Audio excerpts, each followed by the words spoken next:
Aplikasi bioteknologi. Dalam materi sebelumnya, kita telah mempelajari tentang contoh-contoh aplikasi bioteknologi seperti hormon insulin buatan, terapi gen, tanaman tomat, piti, analisis DNA pada teknik forensik, dan lain sebagainya.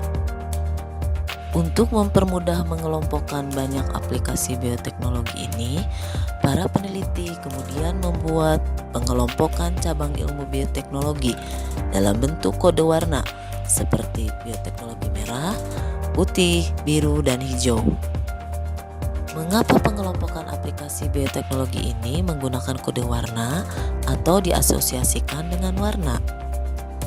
Hal ini dikarenakan warna memainkan peranan penting dalam dunia komunikasi, yaitu mewakili pikiran, tindakan, dan reaksi. Warna juga dapat menginspirasi dan memotivasi manusia dalam melakukan berbagai hal. Bioteknologi dianggap sebagai bidang teknologi yang signifikan bagi perekonomian dan kesejahteraan manusia, sehingga disebut sebagai basis bioekonomi. Kode-kode warna dalam pengelompokan cabang ilmu bioteknologi tersebut antara lain bioteknologi merah untuk sektor kesehatan, bioteknologi putih atau abu-abu untuk bidang energi terbarukan, bioteknologi hijau untuk sektor pertanian, bioteknologi biru untuk sektor perairan, bioteknologi hitam untuk sektor pengembangan senjata biologis, bioteknologi kuning untuk sektor makanan dan nutrisi, bioteknologi coklat untuk sektor gurun, bioteknologi ungu untuk paten, publikasi, dan penemuan, bioteknologi emas untuk sektor nanobioteknologi atau bioinformatika. Dari sekian banyak cabang ilmu bioteknologi ini, pada materi ini kita hanya akan membahas 4 bioteknologi utama, yaitu bioteknologi merah untuk kesehatan, putih untuk energi terbarukan, hijau untuk pertanian, dan biru untuk perairan. Bioteknologi merah atau Red Biotechnology. Bioteknologi merah adalah cabang ilmu bioteknologi yang mempelajari aplikasi bioteknologi di bidang kesehatan. Cakupannya meliputi seluruh aspek pengobatan manusia, mulai dari tahap preventif, diagnosis, dan pengobatan. Beberapa contoh penerapannya adalah sebagai berikut. Yang pertama, antibodi monoklonal. Antibodi monoklonal adalah antibodi monospesifik yang dapat mengikat satu epitop saja. Teknik yang digunakan dalam pengembangan antibodi monoklonal adalah teknik hibridoma. Teknik ini dimulai dengan imunisasi tikus, yaitu pemberian antigen spesifik untuk merangsang pembentukan antibodi yang diinginkan di tubuh tikus. Selanjutnya, sel limfosit B dari limpa tikus diambil dan kemudian difusikan ke dalam sel kanker atau mieloma untuk membentuk hibridoma. Sel hibridoma ini memiliki dua kelebihan, yaitu dapat terus membelah diri serta dapat menghasilkan antibodi. Kultur sel hibridoma ini kemudian dipisahkan untuk menentukan jenis sel hibridoma dengan antibodi yang diinginkan. Kultur sel hibridoma dengan antibodi spesifik yang diinginkan kemudian akan dikultur lagi, yang nantinya antibodi akan dimurnikan dan akhirnya diambil untuk dimanfaatkan. Yang kedua, sel punca atau stem cell. Sel punca adalah sel-sel yang belum terdiferensiasi dan jika dikondisikan dalam lingkungan khusus dapat dibentuk menjadi berbagai jenis sel spesifik. Beberapa kegunaan sel punca antara lain pencangkokan sel punca pada jaringan kulit dari korban luka bakar. Selain itu, sel punca sel pankreas telah digunakan untuk terapi penderita diabetes tipe 1, yaitu dengan menggantikan sel yang gagal memproduksi insulin. Untuk menjabarkan jenis sel punca, kemampuan untuk membentuk sel turunannya serta sumber dari sel tersebut akan digambarkan dalam bagan berikut ini. Pertama, sel punca totipoten adalah sel induk yang memiliki kemampuan untuk berkembang menjadi semua jenis sel spesifik. Sel punca ini memiliki kemampuan untuk membentuk satu organisme utuh. Selain itu, sel punca ini juga mampu untuk membentuk jaringan ekstra embrionik seperti plasenta dan tali pusat. Sel dari sel punca ini adalah zigot dan morula.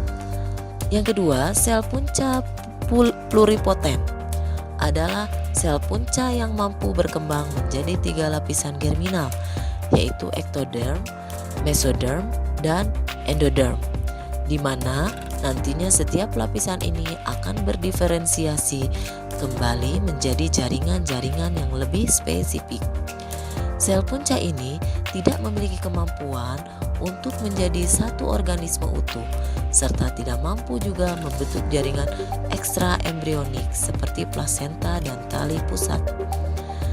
Contoh dari jenis sel punca ini adalah sel-sel embrionik pada blastula. Ketiga, sel punca multipoten, yaitu sel punca yang masih mampu berdiferensiasi menjadi banyak jenis sel.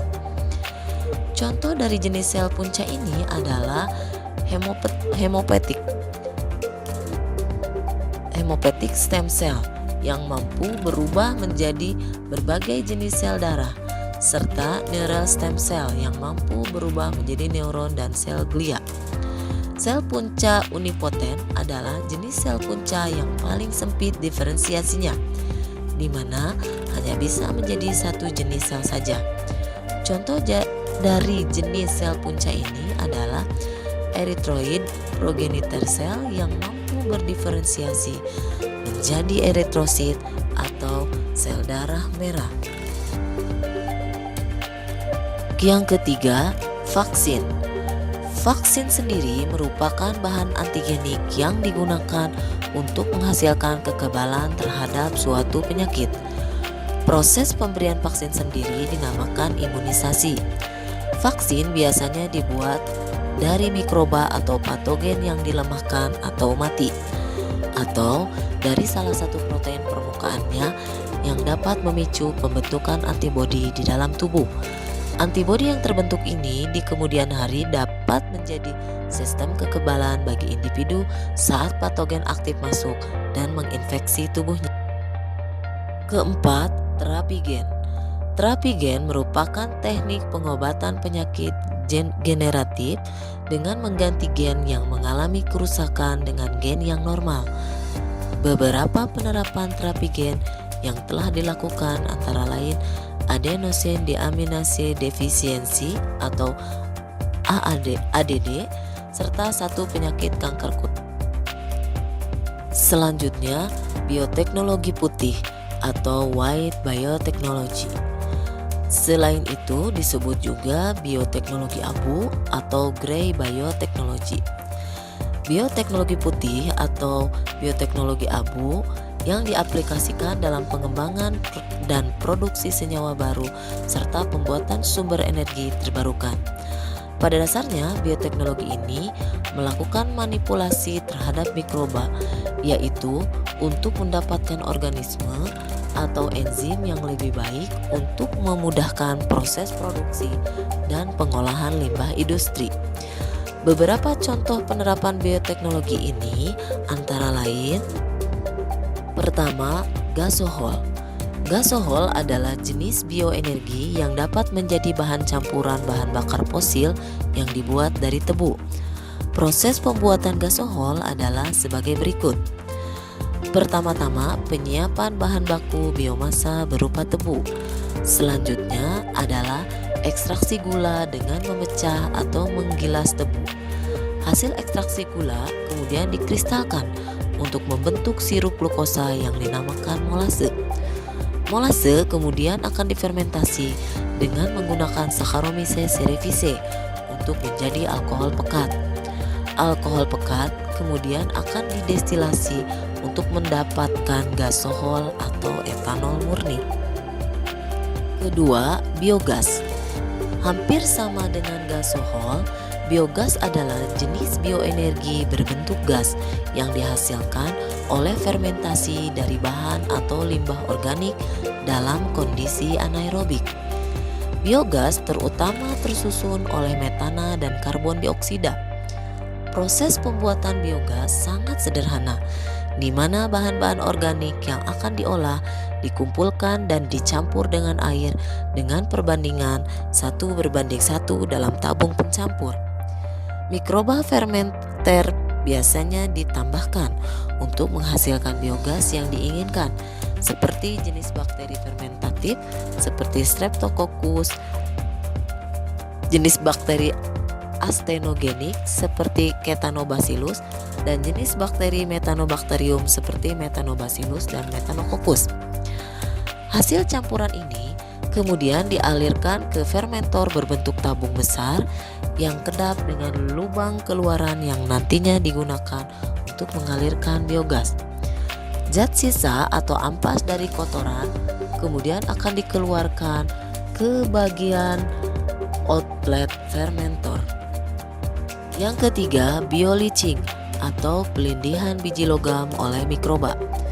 Bioleaching atau pelindihan biji logam dengan mikroba merupakan teknik pemisahan biji logam dari senyawa campurannya dengan bantuan mikroorganisme.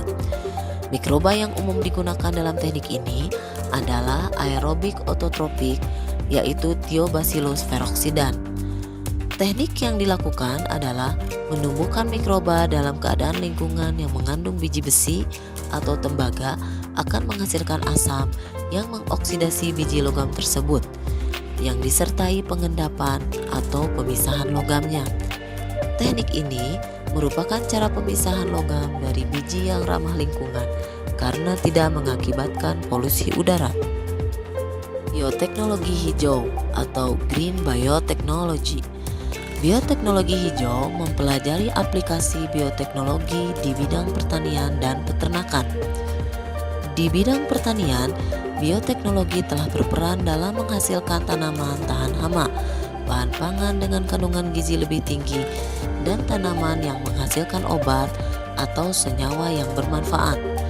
Sementara itu, di bidang peternakan, binatang-binatang telah digunakan sebagai bioreaktor untuk menghasilkan produk penting. Contohnya, kambing, sapi, domba, dan ayam telah digunakan sebagai penghasil antibodi protein protektif yang membantu sel tubuh mengenali dan melawan senyawa asing. Beberapa contoh penerapan bioteknologi ini antara lain: pertama, biodekomposer. Biodekomposer adalah bahan organik limbah pertanian yang telah terdekomposisi atau kompos. Pemberian kompos ke tanah dapat menggantikan peran pupuk konvensional, serta sebagian mikroba biodekomposer yang masih hidup di kompos dapat berperan juga dalam perlindungan tanaman dari hama. Biostarter adalah cairan yang berfungsi mempercepat proses fermentasi kotoran hewan dan sampah organik.